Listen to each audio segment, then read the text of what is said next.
Bismillah, alhamdulillah, wassalatu wassalamu ala rasulillah. Greet you all with the greeting of Islam. Assalamu alaikum wa rahmatullahi wa barakatuh.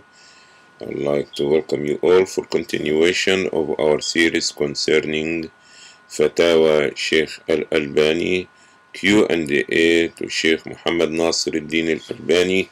May Allah send mercy in his soul. And today we're working with tape number 2, Fatawa Rabigh, and question number 11.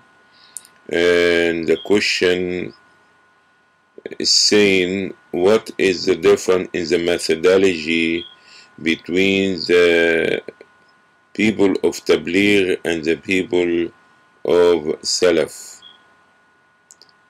The Sheikh Rahmatullahi alayhi is saying there is very big difference, extreme difference between, like saying that he says something in the sky and something on the dust, so there's no comparison. He says that Jama'at al-Tabligh, they did not invite the people to the book and the Sunnah according to the methodology of Salaf al-Salih. Perhaps they may even be against the da'wah of the people about the proper methodology of the Sahaba.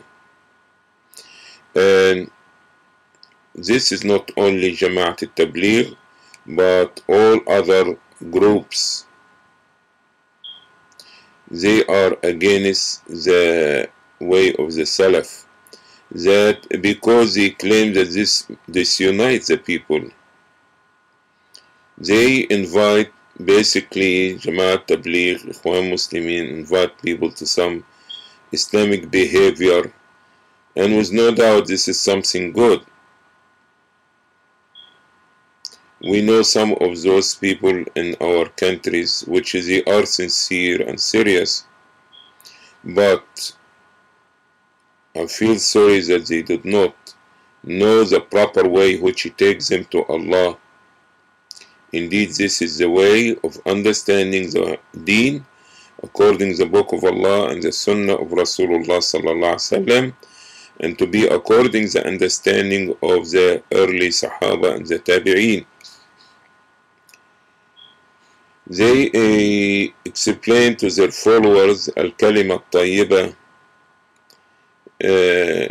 or the shahada, in very short meaning, as I had mentioned before.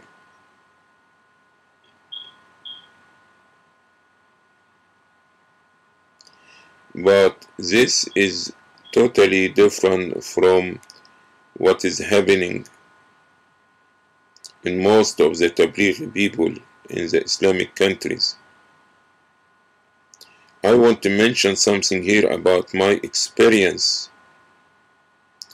with Jama'at al-Tabligh, and I can say that Jama'at al-Tabligh is similar to Ikhwan al-Muslimin, the brotherhood, the same methodology. The da'wah and the invitation of the people of Tabligh is similar to the invitation and the call of the brotherhood and any other group which they are under the Islam umbrella. By no means any group that exists on the surface of the earth among the Muslims, those who pray like us and they face our Qibla, the direction, by no means any of them can say that they are not of the Sunnah. Everybody claims that they are following the Quran and the Sunnah.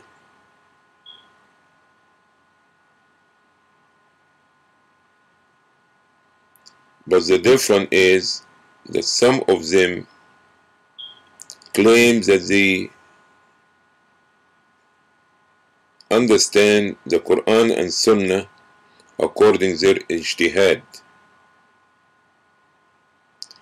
and they try to apply it to themselves and to their families and those who are surrounding them, and they try to spread it all over the Islamic world. But in reality, this description, no one can be truthful about it except one: those people who inviting the people to Book of Allah, the Sunnah of Rasulullah ﷺ, according to the understanding of the Sahaba and the Tabi'een and the Tabi'een, which is also known by different names and titles, which all of them reach to the end to one reality, which is the Book of Allah, the Sunnah of Rasulullah ﷺ, and what the Sahaba used to be upon in. In some countries there, the name of those people is the Dawah Salafiyya, while others in other countries they name it Ahl al-Hadith, the people of the Hadith, or also they have another name which Ansar al-Sunnah, the helper of the Sunnah. Those are the only people who really follow the Quran and the Sunnah, and they do it according to the methodology of the Salaf as-Salih to the best of their ability. All the others group, they have nothing from this other than the name. All of them claim that they follow Quran and Sunnah. No one can free themselves from Quran and Sunnah, otherwise is not going to be Muslims. So as example, the Ikhwan al-Muslimin, the Brotherhood, they are different from one country to the others. You found some of them, the Sufi, and sometimes you see some of them, they are Salafi in their Aqidah. The same thing, Jama'at al-Tabligh, exactly. And this is something that I know it myself about both communities.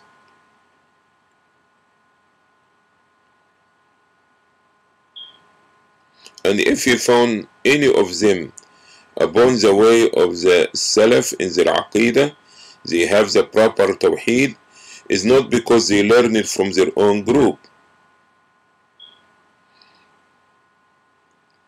Because the Islamic Brotherhood, they did not have a united methodology in their Aqidah, which they can require all their members to believe in it. The same thing is the Jama'at al-Tabligh. They did not have anything, period. As a result of this, he found both groups, the Jama'at al-Tabligh and the Brotherhood, is mixed from people from different school of thought. He found some of them Hanafi, others Shafi'i, Maliki, Hanbali, Ash'ari, Mutaridi, Sufi, name it.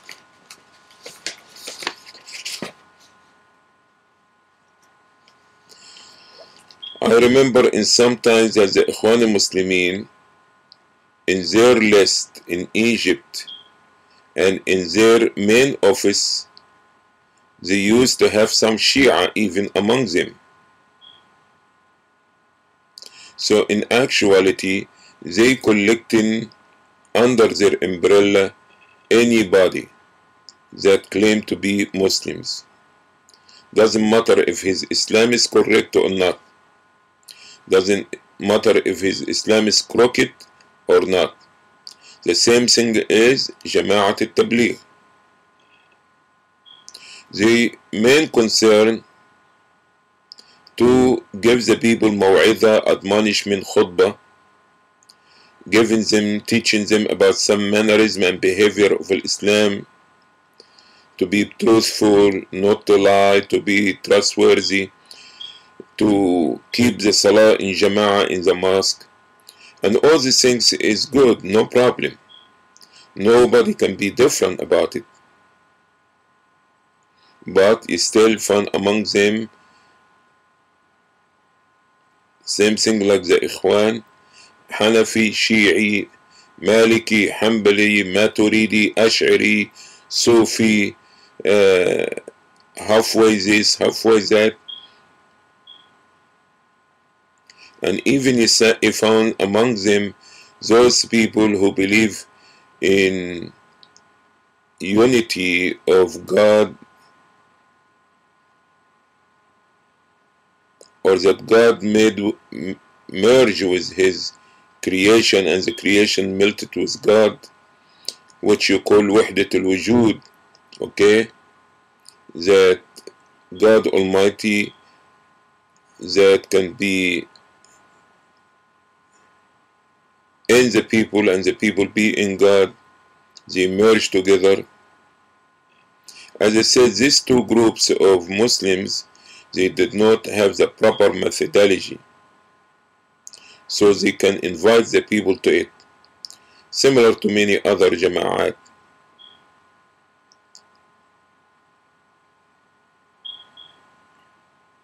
As Imam Ibn al-Qayyim had told us that العلم قال الله قال رسوله قال الصحابة ليس بالتمويه. The reality of knowledge, or the true knowledge, that Allah said, the Prophet said, the Sahaba said. Not for a person having opinions or having school of thoughts or rejecting the attributes and the qualities of Allah. So anybody who go in different methodology from the way of the Sahaba and the Tabi'een, from all these groups,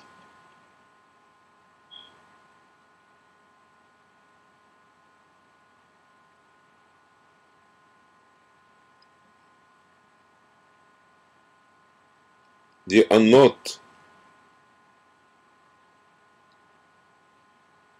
So if you found among them anyone who have some understanding about the proper manhaj and the proper way to understand the deen, they did not adopt it from their own leaders or their own groups, but they got it from someplace else.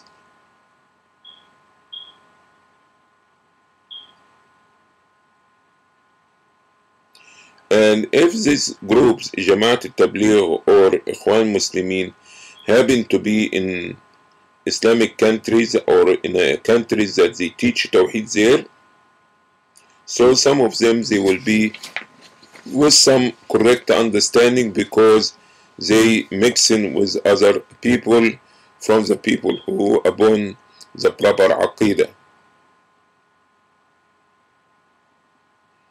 Other than this, most of them about a madhab, and every one of them are satisfied with what they are,